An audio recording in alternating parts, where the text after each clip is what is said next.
আজকে সকাল থেকে আকাশটা হয়েছিল খুবই মেঘলা। সকালের দিকে যাও একটু রোদের দেখা পাওয়া গিয়েছিল, একটু বেলা বাড়তেই চারিদিকটা হয়ে গিয়েছিল অন্ধকার।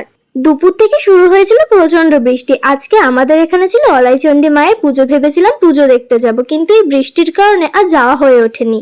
বিকেলবেলা বৃষ্টিটা একটু কমতে আমি আর শাইনি চলে গিয়েছিলাম মায়ের দর্শন করতে। সকালবেলা বৃষ্টির কারণে আমাদের মতো অনেকেই হয়তো আসতে পারেনি, তাই দেখলাম এবেলাতেও মায়ের দর্শন করার জন্য অনেক মানুষই এসেছে। মাকে দর্শন করতে অনেক দূর দূর থেকে মানুষজন আসে। সকালবেলা পুজোর সাথে সাথে এখানে হয় দণ্ডি কাটা, আরো অনেক কিছু। এইবার সকালবেলা আসতে পারিনি বলে অনেক কিছুই দেখা হলো না। এরপর মন্দিরের পাশেরই একটা দোকান থেকে খেয়ে নিয়েছিলাম ফুচকা। তারপর আমি আর শাইনি চলে গিয়েছিলাম আড্ডাখানায়। এখানে শাইনির এক বন্ধু শাইনির সাথে দেখা করতে এসেছিল। এরপর এখান থেকে টুকটাক খাওয়া দাওয়া করে নিচ্ছিলাম। আমি যে খাবারের ভিডিও করব সেইটুকু সময়ও শাইনি আমাকে দিচ্ছিল না, খাবার আসা মাত্রই সব মুখে ভরে নিচ্ছিল।